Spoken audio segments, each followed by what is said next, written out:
তোমাদের জন্য এই রোদে গরমে আমি ভিডিও বানাই, কিন্তু তোমরাই আমার ভিডিও দেখো না। তোমরা যেখানে আমার ভিডিও দেখবে না, তাহলে আমি ভেবে নিয়েছি আমি আর ইউটিউব ভিডিও বানাবো না। So hey guys, welcome back to our channel Jit Sapui চ্যানেলে তোমার সবাইকে বুক ভরা ভালোবাসা। সো গাইস, তোমরা অনেক দিন পর আমার চ্যানেলে আমার একটা বড় ভিডিও তোমরা দেখছো, আর আজকের আমি একটা সিরিয়াস কথা বলার জন্য ভিডিওটা বানাচ্ছি। আর সিরিয়াস কথাটি হচ্ছে কি, তোমাদের জন্য আমি প্রতিদিন ইউটিউবে ভিডিও আপলোড করি, মানে funny video, shorts funny video upload করি, কিন্তু তোমরা সেসব ভিডিওগুলো দেখছো না। কেন দেখছো না সেটা আমি জানি না। মানে প্রতিদিন ভিডিও আপলোড করি কিন্তু তোমরা ভিডিও দেখছো না, কেন দেখছো না সেটা আমি জানি না। তাহলে প্রথম থেকে ঘটনাগুলো বলি শুনি। আগে আমি প্রতিদিন ভিডিও দিতাম, ভিউজ পড়তো 10,000, 5,000, 1,000, 2,000 এমন ভিউজ পড়তো। তারপরে প্রচণ্ড গরমের কারণে আমি সপ্তাহখানেক না, 1 মাস আমি ঠিকঠাকভাবে ভিডিও আপলোড করিনি ইউটিউবে। কেমন আপলোড করতাম, 1 সপ্তাহে 1টা, 2 সপ্তাহে 2টো এমনভাবে ভিডিও আপলোড করতাম। সেইগুলো মোটামুটি ভিউজ পড়তো। তারপরে একটু গরম কমলো, তারপরে আমি ফের ভিডিও বানাই, ফের আপলোড করি। প্রথম দিন ভিডিও আপলোড করার পর আমি দেখি 24 ঘন্টা আমার ভিডিওতে ভিউজ পড়েছে 11টা। আমি তারপর মনে করলাম অনেক দিন তো ভিডিও ছাড়িনি, তাই জন্য হয়তো সবার কাছে নোটিফিকেশান যায়নি, তাই জন্যই ভিউজটা পড়ছে না। ঠিক আছে, ছেড়ে দিলাম।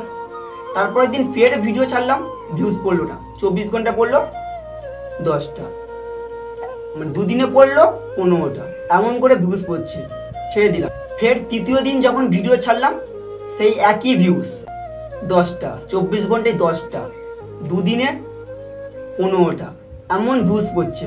তা তোমরা বলো গাইস, তোমাদের জন্য এই রোদে গরমে আমি ভিডিও বানাই, কিন্তু তোমরাই আমার ভিডিও দেখো না।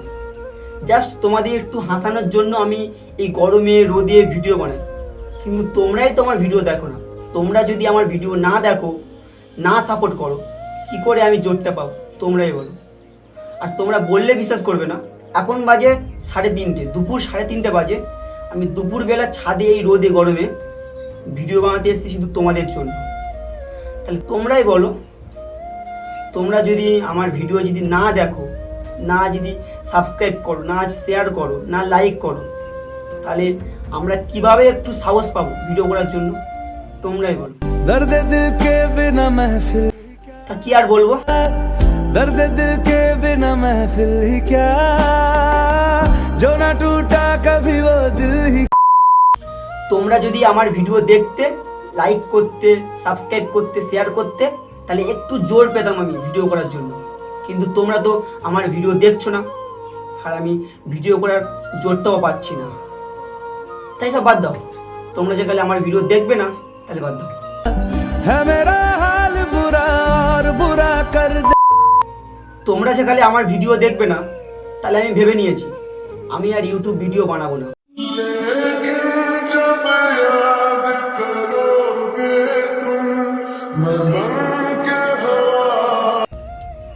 কি ভাবলে আমি সত্যি সত্যি ইউটিউব ভিডিও বানানো বন্ধ করে দেবো? আরে না বস, এই জিত সহজে হেরে যেতে শেখেনি। জিত লড়াই করবে, লড়াই করে জিততে শিখেছে। হ্যাঁ, হয়তো এখন তোমরা আমার ভিডিও দেখছো না, কিন্তু একদিন না একদিন তোমরা তো আমার ভিডিও দেখবেই। তখন তো ভিউজ পড়বে, তখন তো লাইক বাড়বে, তখন তো সাবস্ক্রাইব বাড়বে, তখন তো শেয়ার করবে তোমরা। তাহলে লড়াই করতে হবে, লড়াই করে জিততে হবে। তোমাদের ওপর বিশ্বাস আছে আমার। তোমরা একদিন না একদিন ঠিক আমার ভিডিও দেখবেই, তখন তো শেয়ার করবে, তখন তো সাবস্ক্রাইব করবে, তখন তো লাইক করবে। আমি জানি তোমরা একদিন না একদিন ঠিক আমার ভিডিও দেখবে। হ্যাঁ, হয়তো এখন আমার খারাপ সময় যাচ্ছে, এখন আমার ইউটিউব ভিডিওতে ভিউজ পড়ছে না, কিন্তু একদিন না একদিন তো পড়বে। কতদিন আর পড়বে না আমার ভিডিওতে ভিউজ? ঠিক একদিন না একদিন ভিউজ পড়বেই, আমি জানি। আমি লড়াই করব, জিতবো। আমি লড়াই করে যাই, একদিন না একদিন ঠিক এই সাকসেস ঠিক ধরা দেবেই আমার কাছে। তা আমি একটাই কথা বলবো, প্লিজ তোমরা আমার ভিডিওগুলো দেখো। আমি শর্টস ফানি ভিডিও বানাই, প্রতিদিন আপলোড করি, কালকেও আপলোড করব। তা আজকের ভিডিও এই টপিক নিয়ে ছিল। যদি ভালো লাগে তো like, comment, share and subscribe করে দিও, আর একটু সাপোর্ট করো আমাকে প্লিজ। তা এখন টাটা।